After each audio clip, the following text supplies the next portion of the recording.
Olá, boa noite. Eu sou William Galvão e começa agora o Jornal da Justiça desta quarta-feira, 1º de março.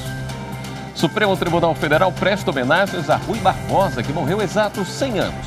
Defensor da criação do STF e responsável pela doutrina do habeas corpus, o jurista, político, diplomata e ensaísta é considerado um dos principais nomes da nossa história. Esse é um dos destaques de hoje e você acompanha também.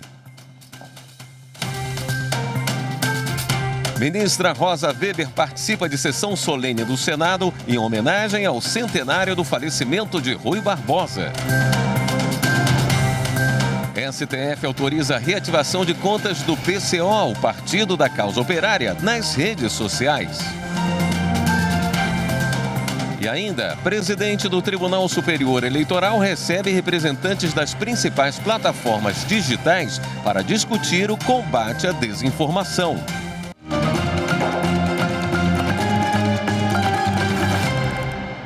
O plenário do Supremo Tribunal Federal fez hoje à tarde uma homenagem a Rui Barbosa, defensor da criação do STF, advogado, jornalista, jurista, político e diplomata, que morreu no dia 1º de março de 1923. Acompanhe na reportagem de Marta Ferreira.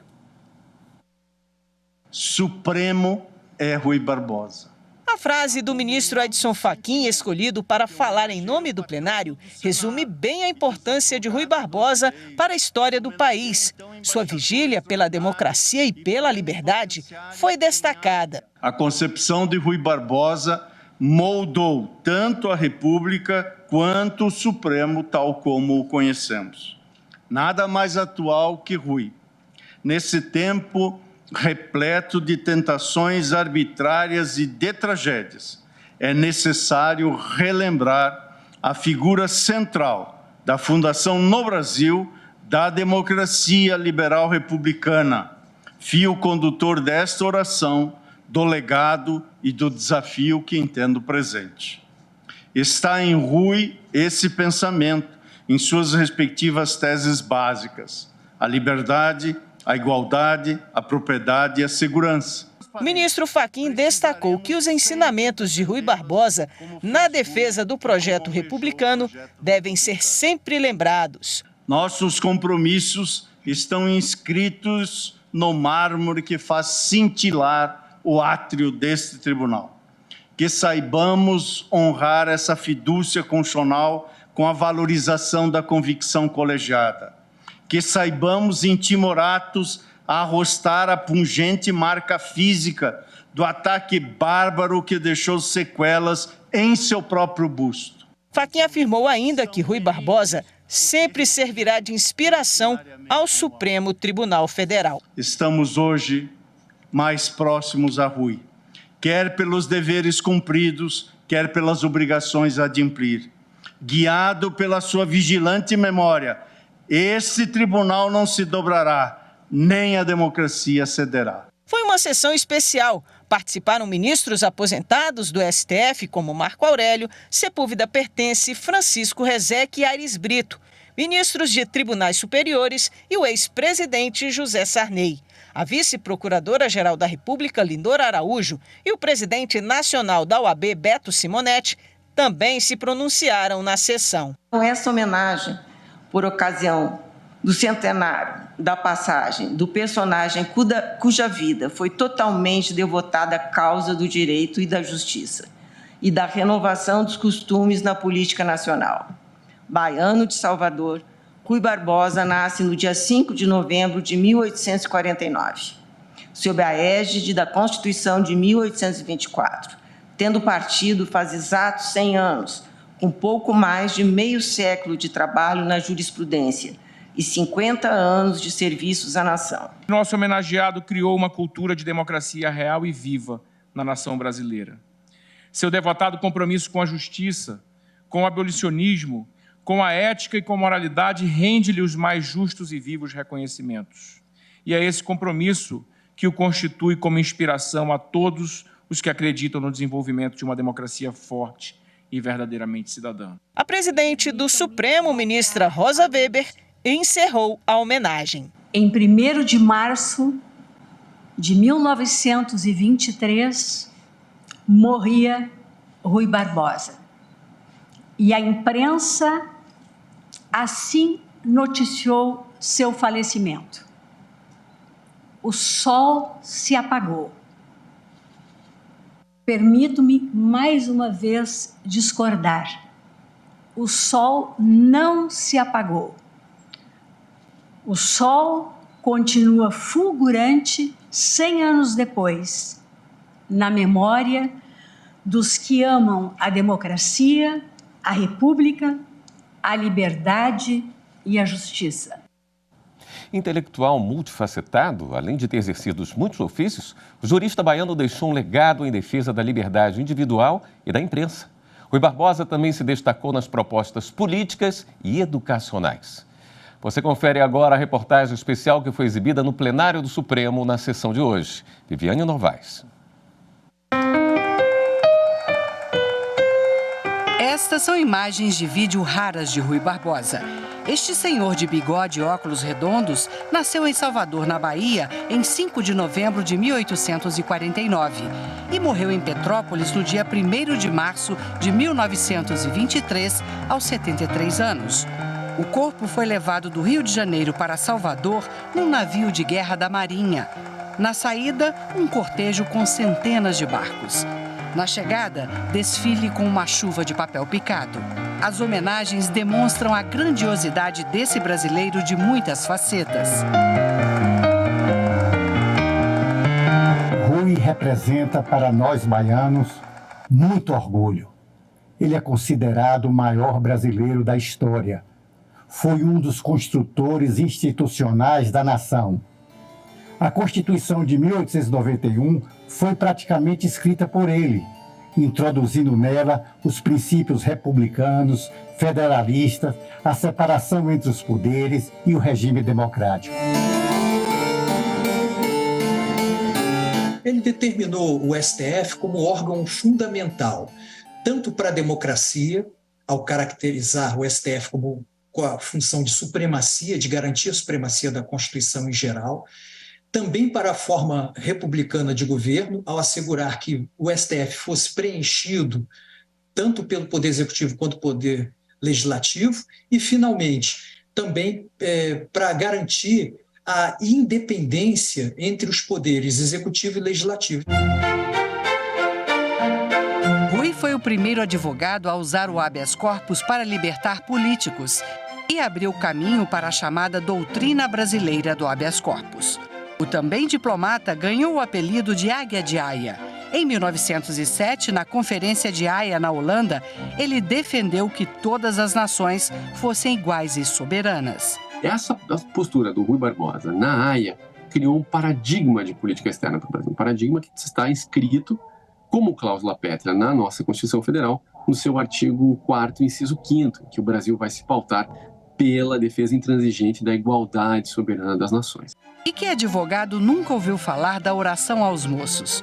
Foi um discurso de Rui para estudantes formandos da Faculdade de Direito de São Paulo.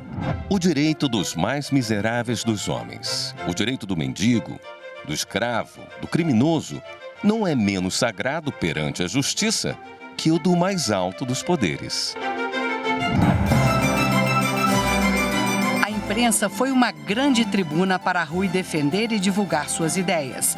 Foi o primeiro diretor do Jornal do Brasil. Também foi membro fundador da Academia Brasileira de Letras. A casa em que ele nasceu, em Salvador, se tornou museu e centro de estudos. A residência onde morou com a família até a morte no Rio, também. No Supremo, a imagem de Rui está num lugar de destaque. Atacada no 8 de janeiro, continuará com a cicatriz na cabeça para lembrar o dia em que a democracia brasileira se manteve inabalada.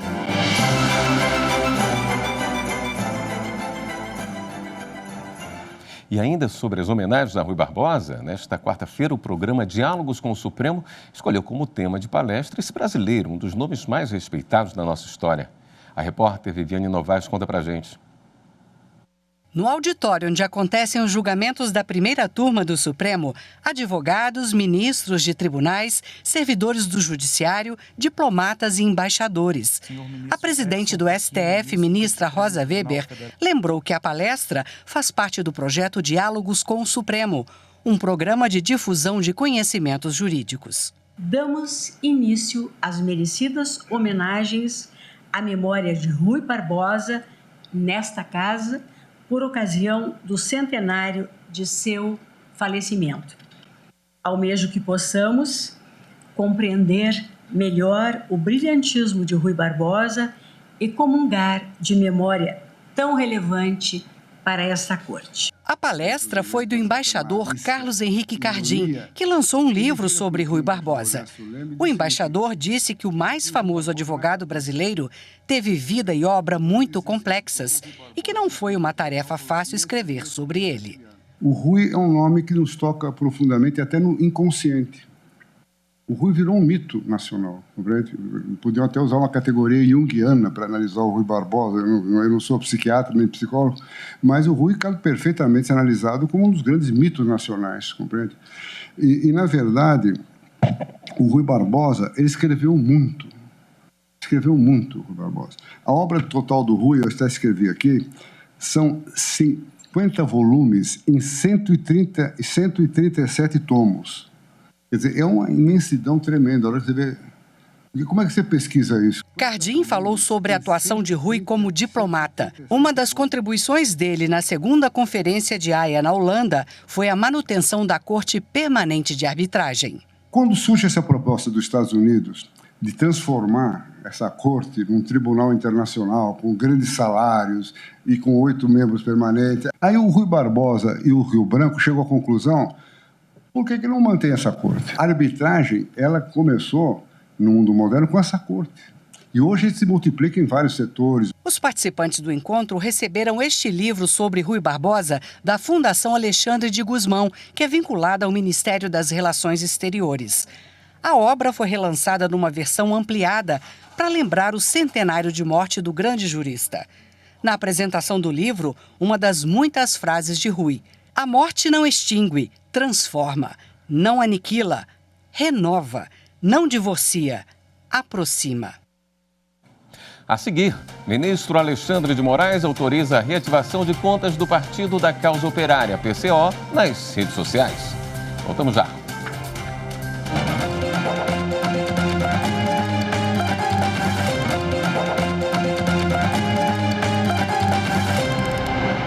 O ministro do Supremo, Alexandre de Moraes, negou o recurso da defesa e manteve a prisão do ex-secretário de Segurança Pública do Distrito Federal, Anderson Torres.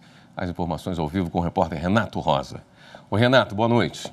Boa noite, William. Boa noite a todos. Na decisão, o ministro Alexandre de Moraes destacou o parecer da Procuradoria-Geral da República de que os elementos de prova indicam que o ex-secretário teria descumprido, no mínimo, os deveres do cargo, sendo omisso, sem preparar um esquema de proteção eficaz contra os ataques ao Supremo, Congresso Nacional e Palácio do Planalto, no dia 8 de janeiro. A defesa de Anderson Torres argumentou que as investigações, até agora, não demonstraram evidências mínimas que permitam associá-lo às invasões. Mas, segundo o ministro Alexandre de Moraes, no momento não há como dissociar as condutas do ex-secretário dos ataques às instituições democráticas.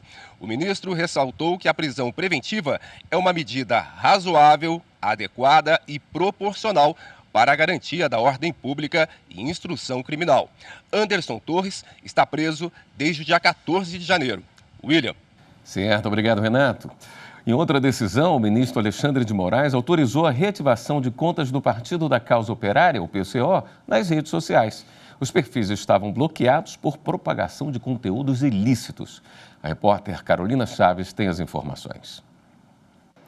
A decisão foi no chamado inquérito das fake news. Os perfis foram bloqueados em junho do ano passado, após postagem do partido pedindo a dissolução do Supremo Tribunal Federal e atribuindo aos ministros da Corte a prática de atos ilícitos. O partido também fez acusações sem provas contra o Tribunal Superior Eleitoral e atacou a democracia, a liberdade de expressão e as urnas eletrônicas. O ministro autorizou a volta das plataformas sociais porque verificou que o partido parou de divulgar conteúdos antidemocráticos. Mas Alexandre de Moraes manteve a possibilidade de remoção de conteúdos ilícitos que possam ferir a integridade da democracia e estabeleceu multa de R$10 mil por dia caso o partido volte a divulgar ou incentivar informações falsas nas redes sociais. O ministro Gilmar Mendes, do Supremo Tribunal Federal, mandou arquivar um inquérito policial contra o ex-governador do Rio de Janeiro, Luiz Fernando Pezão, por suposto recebimento de Caixa 2 eleitoral. Anderson Arcoverde.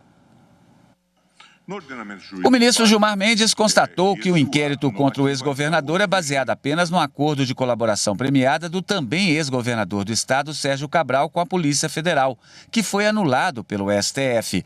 A investigação teve origem numa declaração de Cabral de que no governo dele uma empresa de terraplanagens teria pago propina para ser favorecida nos contratos de obras e que a prática teria continuado no governo de Pezão. Segundo Gilmar Mendes, a força dos elementos de prova produzidos na colaboração é fragilizada pelo interesse do delator em receber benefícios em contrapartida. O ministro lembrou precedentes do STF no sentido de que, embora bastem para iniciar as investigações, as declarações de colaboradores não podem legitimar investigações eternas, que não sejam validadas por provas independentes. E o ministro Gilmar Mendes concedeu habeas corpus para declarar a nulidade do julgamento da Corte Especial do Superior Tribunal de Justiça, que autorizou a abertura de inquérito para investigar o desembargador aposentado Eduardo Siqueira, do Tribunal de Justiça de São Paulo. Siqueira foi flagrado humilhando um guarda municipal de Santos depois de ter sido multado por se recusar a usar máscara de proteção durante fase crítica da pandemia da Covid-19 em julho de 2020. Os advogados de Eduardo Siqueira alegaram no STF que houve violação do direito de defesa. Na decisão, o ministro Gilmar Mendes destacou que, como consta da certidão de julgamento, a habilitação do requerente só ocorreu após o início do julgamento do recurso da Procuradoria-Geral da República e que não houve oportunidade para a apresentação das contrarrazões. Ainda segundo o ministro, é possível concluir que houve violação aos princípios do contraditório e da ampla defesa. A segunda turma do STJ derrubou a indenização dupla pela morte de um servidor na explosão de um foguete em Alcântara. Samanta Peçanha. Em agosto de 2003, 21 servidores morreram no acidente que causou a explosão do veículo lançador de satélites na cidade de Alcântara, no Maranhão. O foguete levaria o primeiro satélite de fabricação brasileira para o espaço. A esposa e a filha de uma das vítimas foram à justiça contra a União pedindo indenização. O juízo de primeiro grau concedeu às autoras reparação pela morte e por danos morais. O Tribunal Regional Federal da Terceira Região manteve a sentença. No STJ, a segunda turma afastou a indenização por danos materiais e, por unanimidade, deu parcial provimento ao recurso especial da União. O relator, ministro Francisco Falcão, destacou que, como a Lei 10.821 de 2003 garantiu indenização a título de reparação de danos materiais para as famílias das vítimas do acidente de Alcântara, a condenação pela morte deveria ser afastada. Caso contrário, ficaria caracterizado o pagamento em duplicidade. Em relação aos danos morais, o ministro considerou que o valor fixado no acórdão da Corte Regional foi exorbitante, superando R$2 milhões, o que, segundo ele, destoa dos valores indenizatórios aplicados em casos semelhantes. Ao acolher o pedido da União para reduzir o valor do dano moral sofrido, o colegiado fixou em R$500 mil a indenização para cada uma das autoras. No estado de Tocantins, a Justiça Federal condenou uma empresa por plantio ilegal de grãos em áreas que deveriam ter sido destinadas à recuperação ambiental. Os detalhes com o repórter Renato Rosa. A multa passa de R$22 milhões. A empresa foi investigada pelo Ministério Público Federal e pelo IBAMA. As duas áreas utilizadas ilegalmente para o plantio de grãos, principalmente arroz, soja e milho, somam quase 1.000 hectares. A Justiça Federal também obrigou a empresa a apresentar um plano de recuperação ambiental dentro de 90 dias. O uso das áreas tinha sido proibido pelo IBAMA após a constatação de desmatamento ilegal. A análise da produção e venda de grãos, o registro de fontes de financiamento, a análise de dados espaciais e imagens das áreas demonstraram que a empresa não cumpriu o embargo. No próximo bloco, o presidente do TSE recebe representantes das principais plataformas digitais para discutir o combate à desinformação. Voltamos em instantes.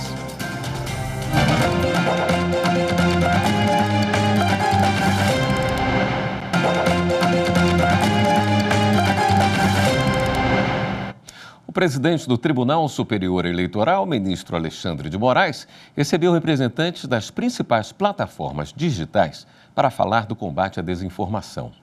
Ele sugeriu a criação de um grupo de trabalho para reunir propostas de melhoria na autorregulação das redes e sugestões de regulamentação ao Congresso Nacional. Os detalhes com o repórter Fábio Ruas. O ministro Alexandre de Moraes agradeceu a colaboração das plataformas e redes sociais no combate à desinformação nas eleições do ano passado e propôs a realização de um trabalho conjunto entre Justiça Eleitoral e as plataformas para que sejam definidas sugestões que serão encaminhadas ao Congresso Nacional. Elas servirão de base para a regulamentação do combate às fake news. Eu não tenho nenhuma dúvida de que, se não for algo construído juntos, e principalmente com base numa autorregulação, a chance de ser eficiente é muito pequena. Porque vocês têm que mostrar para a gente os melhores caminhos. Quanto mais nós conseguirmos de uma autorregulamentação, tipo um acordo geral, como o resto do mundo está tentando, menor a necessidade de uma regulamentação oficial. A sede do Ministério Público Federal em Belo Horizonte agora abriga também a Procuradoria da República da 6ª Região. Confira na reportagem de Marco Aurélio Franco. A PIR6, unidade de segundo grau, foi criada após a instalação do Tribunal Regional Federal da 6ª Região e passou a cuidar dos processos federais de segunda instância exclusivos de Minas Gerais, que antes eram apreciados pelo Tribunal Federal da 1ª Região em Brasília. E o cidadão brasileiro, não apenas o mineiro, é favorecido com mais uma unidade ministerial. Reforçamos nossa presença neste estado que, por décadas, foi responsável por quase 1/3 de todos os casos apreciados perante o Tribunal Regional Federal da 1ª Região.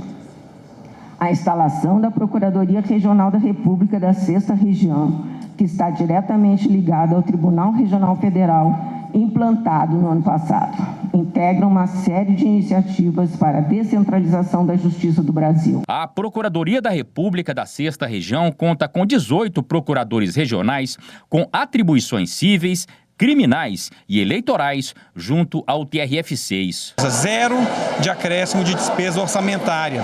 Isso foi uma grande vitória.